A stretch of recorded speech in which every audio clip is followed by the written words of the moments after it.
कहूँगा कि हाल ही में यानी कल एक रेड की गई। उसकी जो भूमिका है वो इस प्रकार से है कि हमारे को सूचना मिली कि दिल्ली के अंदर किसी एक सेंटर पर झज्जर के लोगों को ले जाकर लिंग जांच का कार्य किया जाता है और जिससे कि बेटा या बेटी जो कि पेट में गर्भ में क्या पल रहा है वो बता दिया जाता है और जो कि कानून रूप से अवैध है। इस सब जानकारी को देखते हुए आनन फानन में ही ये टीम बनाई गई और उस टीम को तैयार किया गया जो काउंटेड करेंसी के साथ में जिस बंदे ने से हमारा संपर्क हुआ उन्होंने बताया कि वो 35,000 रुपये लेकर ये जांच करेंगे और हम बताएंगे कि कब आपको आना है। तो वो टीम अपने वैसे काउंटेड नंबर के नोट लेके तैयार रही और एक टीम बना दी गई जिसके अंदर डॉक्टर संदीप, डॉक्टर बसंत दुबे, डॉक्टर कन्नूप्रिया और विनोद जी ये टीम और साथ के अंदर जो पुलिस विभाग के सहयोग के साथ में उनकी टीम रहती है और हमारी साथ के अंदर जो हमारे पैरामेडिक की टीम या फिर ड्राइवर साथ में एसोसिएटेड रहते हैं, ये सब लोग तैयार रहे। उन्होंने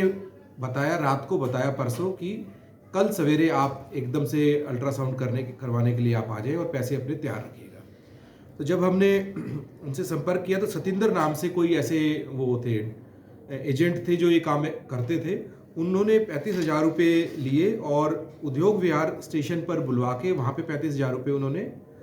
किससे लिए, जो हमने एक प्रलोभन ग्राहक बनाया हुआ था, एक महिला जो कि प्रेग्नेंट थी, उससे वो पैसे दिलवाए। उसके बाद में वहाँ से वो लेकर चले गए गाज़ियाबाद के लोनी क्षेत्र में। वहाँ जाके एक और दूसरे एजेंट मिले। पहले एजेंट सतिंदर ने नरेंद्र एजेंट दूसरे को वो पैसे थमा दिए और वहाँ से वो एक भट्ठे पर लेकर चले गए और भट्ठे पे जाने के बाद में भट्ठे के एक छोटे से कमरे में वहाँ पाया कि एक कमरे के अंदर अल्ट्रासाउंड किया जा रहा है और अल्ट्रासाउंड करके पेट गर्भ में लड़का है ये उन्होंने बताया और बताने के बाद में 35,000 रुपये उन्होंने जो कि राशि थी वो एजेंट से उस अल्ट्रासाउंड करने वाले व्यक्ति जिनका नाम कपिल था उन्होंने वो ले ली। अब जैसे ये डिक्लेयर हो जाता है तो क्राइम इस चीज़ के लिए एस्टेब्लिश हो जाता है। इस सब के अंदर वहाँ की गाज़ियाबाद की जो टीम है, वहाँ की स्वास्थ्य विभाग की या जो उनकी लोकल पीएनडीटी की डिस्ट्रिक्ट एप्रोप्रिएट अथॉरिटी की टीम थी, उनका भी हमें सहयोग मिला। वो टीम भी तुरंत वहाँ पर पहुँच गई। उन्होंने जब वहाँ की जांच की तो वहाँ पर वो अल्ट्रासाउंड की मशीन भी मिल गई, उसका फ़ोन भी मिल गया। लेकिन जो कपिल नाम का व्यक्ति था वो उस भट्ठे के अंदर उन लेबर के अंदर जाके मिक्स हो गया और फाइनली वो गायब हो गया।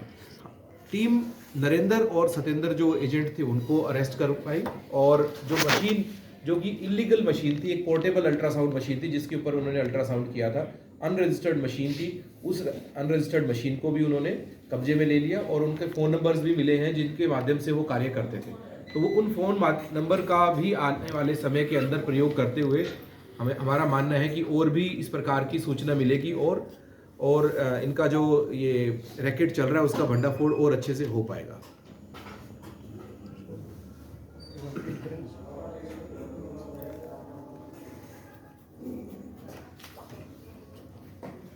हाँ, आप एक बार कोई क्वेश्चन इनके लिए लेते फिर मैं आपको दोबारा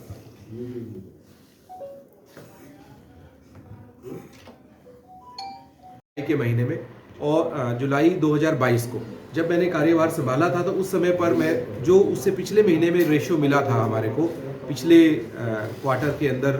क्वार्टरली और monthly ratio sex ratio at birth निकलता है, तो उससे पिछले क्वार्टर का रेशियो यहाँ पर 849 था जो कि बहुत ही कम था और हमारा ज़िला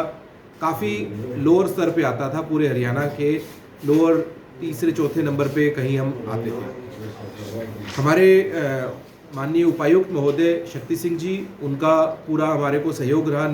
उनके निर्देश में काम किया और आज के समय पर हमारे जो उपायुक्त हैं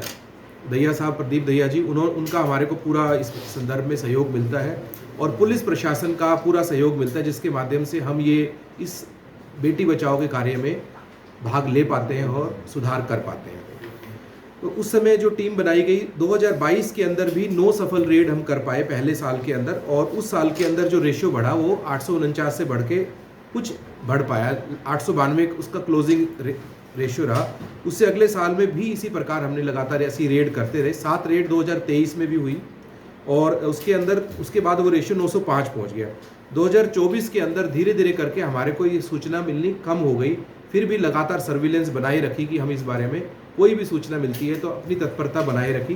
4 रेड्स 2024 में भी रही और 902 रेशो पिछले 2024 का क्लोजिंग रेशो था। इस साल का जो अभी तक 2 महीने का रेशो है हमारा 976 है, यानी कि 1000 लड़कों के पीछे 976 लड़कियां हैं, जो कि हम अग्रणीय नंबर पे आते हैं अपने प्रदेश के अंदर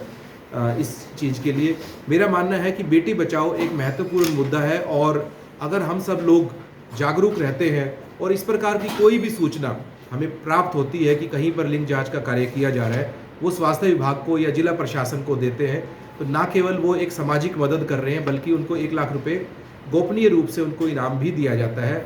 हर सूचना के लिए। तो मैं अपील करना चाहूँगा मीडिया के माध्यम से कि अगर हम जागरूक नागरिक के तौर पर इस प्रकार की कोई भी सूचना जानकारी में आती है तो वो अवश्य बताएं, ताकि बेटियों की जान हमारे